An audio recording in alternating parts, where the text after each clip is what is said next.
Shalom, perkenalkan nama saya Yohana Geraldine Gracia Natali Putri Jahamid.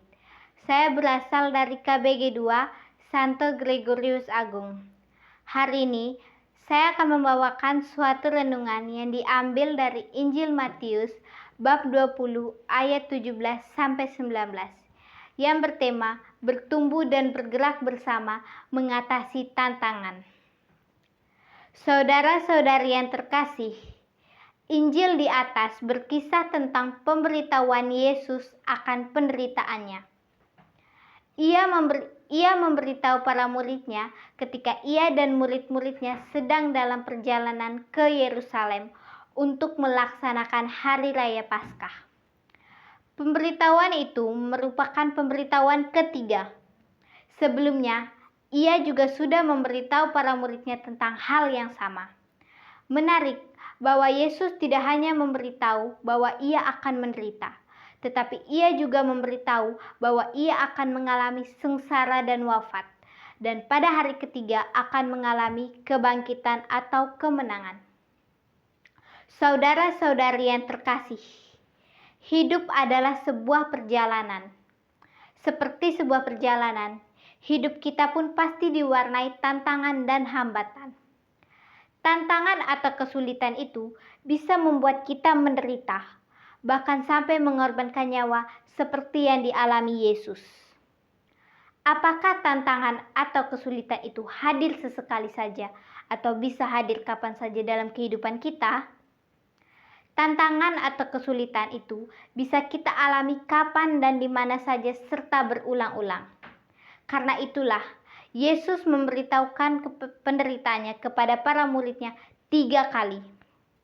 Yesus sering mengalami tantangan dan kesulitan dalam hidup dan karyanya, baik dari orang-orang seagama maupun orang-orang lain. Puncak dari tantangan Yesus adalah pada saat dia disiksa, menderita, dan wafat. Penderitaan Yesus tampaknya memang membawa kehancuran. Namun, sesungguhnya justru membawa Yesus kepada kemenangan. Ia sukses menjalankan tugasnya dan manusia diselamatkan.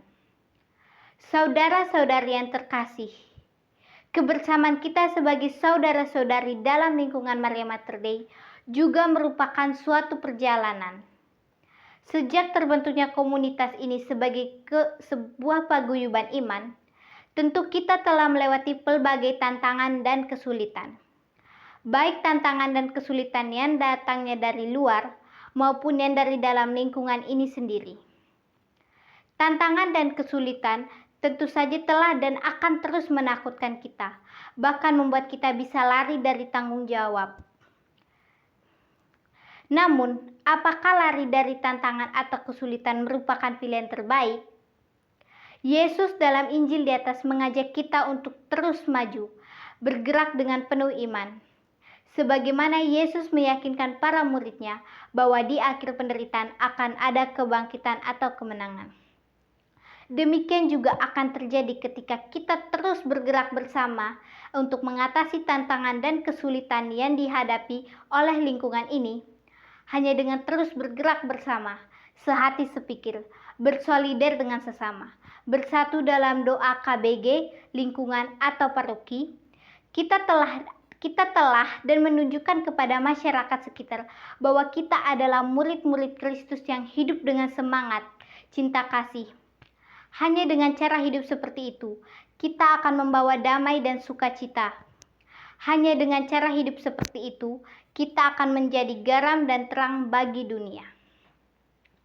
Kesimpulan dari renungan ini, semoga di antara kita tidak ada yang menjadi batu sandungan atau duri dalam daging bagi pertumbuhan dan perkembangan iman dalam lingkungan ini.